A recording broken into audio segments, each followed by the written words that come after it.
My name is Chris Smith. I run global operations for MetLife. Global operations is a new organization at MetLife. It started in 2013. Before that time, all of our operations, including our call centers, were run independently across all of our 40 markets. And so the decision was made to bring it together, really to transform. And really, with two areas we're trying to get to is how to deliver a differentiated customer experience and also increase operating leverage for the company. How can we get more efficient and better at servicing our customers? So one of the first things we did was primary customer research, really to understand from our customers in our big markets, in our important markets, how do they want to be serviced, really understanding from the customer's point of view. The second area is really listening to employees on the front line. It's these employees, whether they're in the contact center or out working with agents, they talk with the customers every day, and they have great ideas on how to improve that service. And then how do you do that efficiently? Because you can't recreate and duplicate things 40 times. Really looking at doing automation is one of the ways that we're looking at it. So we're looking at how do we automate our processes to improve two things. One is turnaround time for our customer. How can we process our work faster for the customer? And then also creating that efficiency. So as you automate what were manual processes, you can create capacity. So you can either do more business with the same number of people, or you can do the same business with fewer people. So how do we automate that?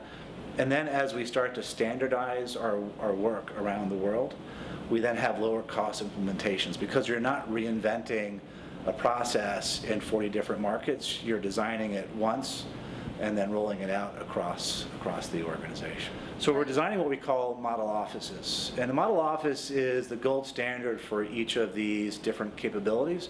It's kind of like, think about like a blueprint for a house. Before you go out and start building a house, you have to have a blueprint of what it's going to look like. Otherwise, you're just going to have a lot of 2x4s hammered together, and it's going to be a mess and probably fall down. So we worked with our associates, our experts around the world, and we designed what we thought these gold standards, these model offices would look like. And then we are now piloting.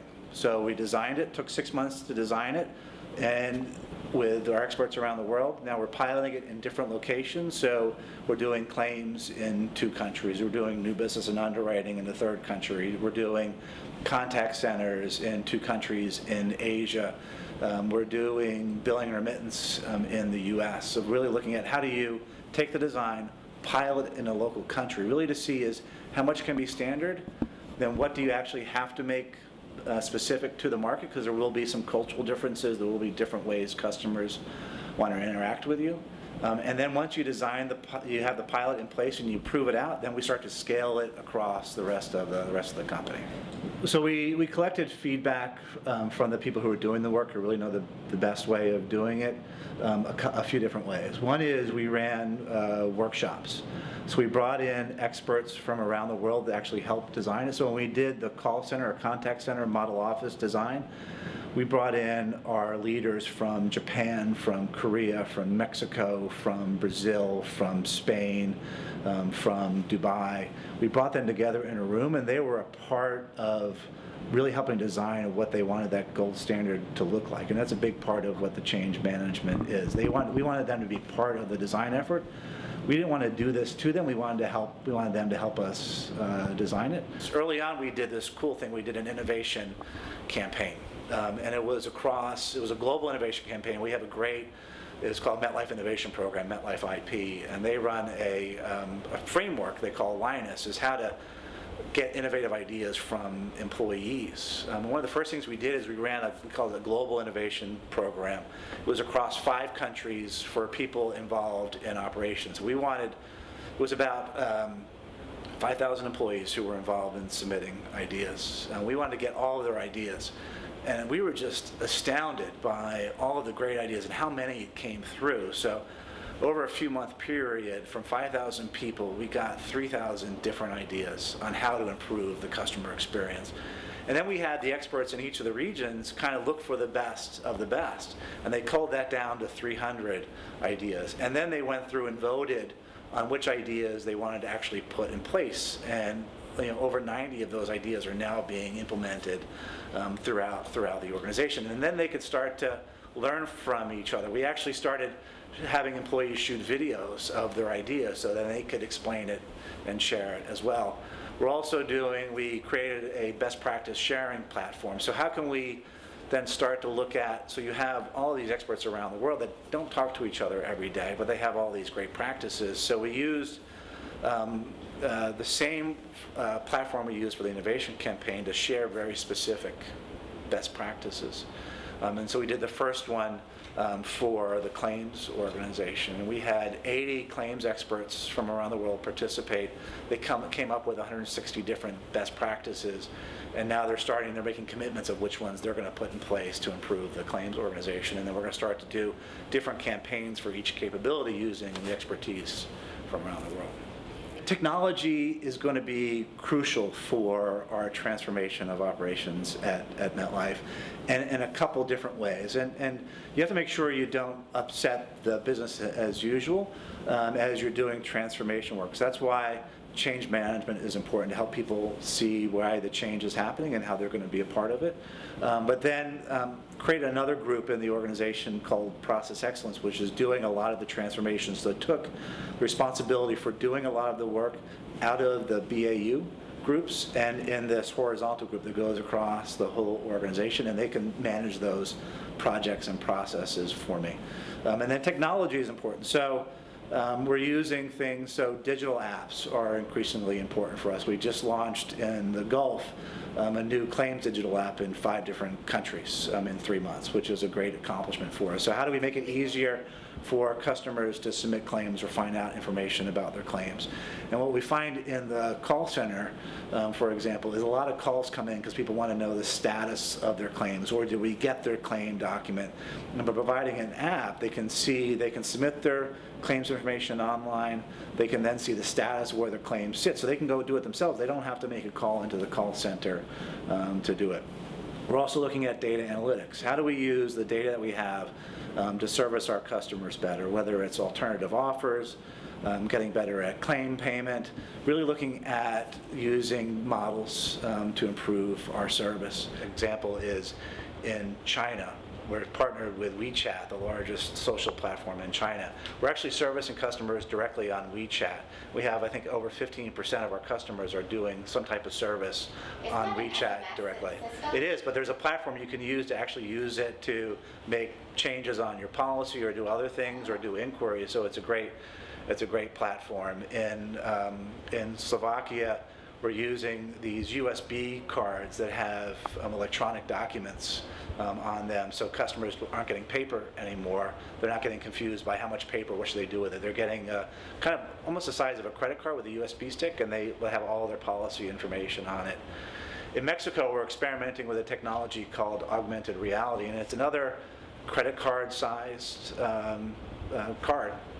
And what it is you can then scan it with an app on your phone, and the card comes alive, and you can then click on the card and it will tell you information about the products.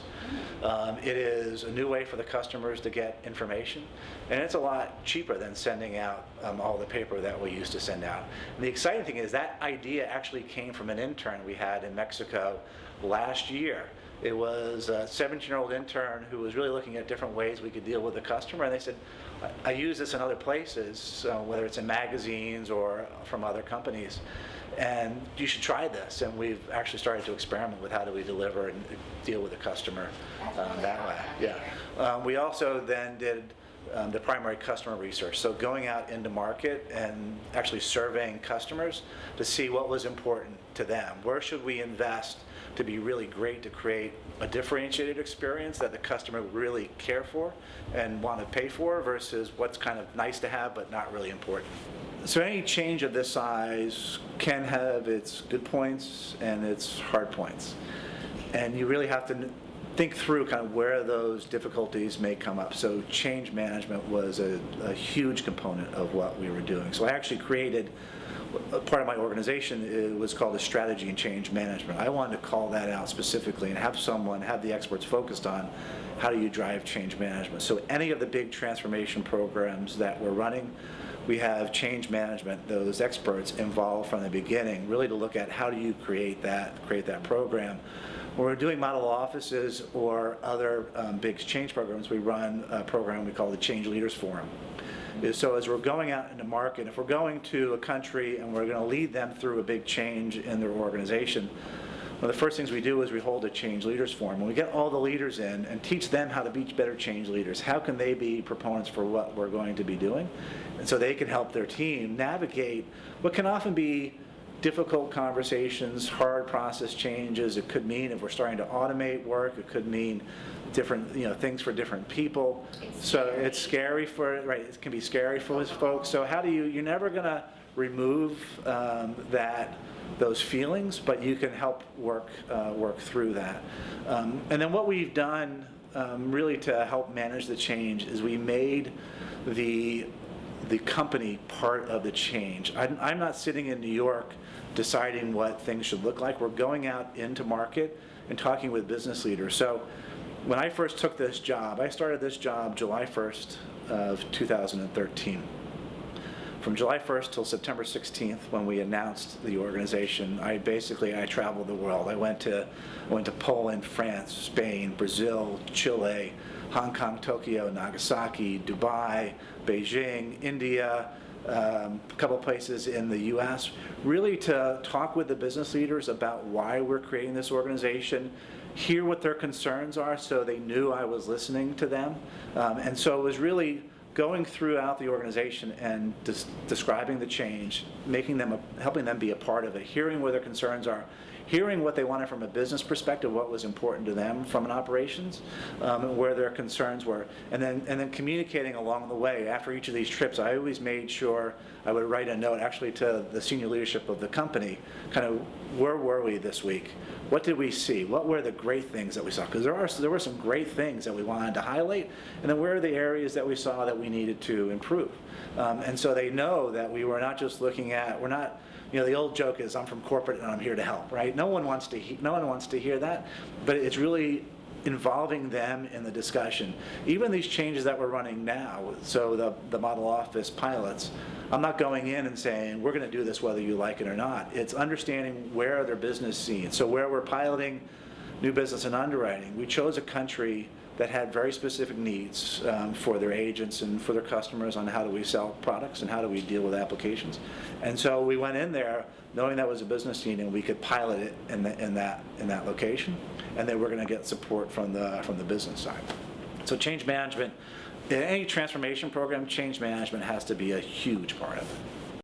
I'm excited to come to the event to talk about the transformation that global operations at MetLife is going through, has gone through the past 2 years, and as we're leading going forward, really looking at how you bring 40 different organizations together to create a unified culture, one organization that's really excited about delivering that better customer experience through our contact centers and any of the ways that we touch our customers.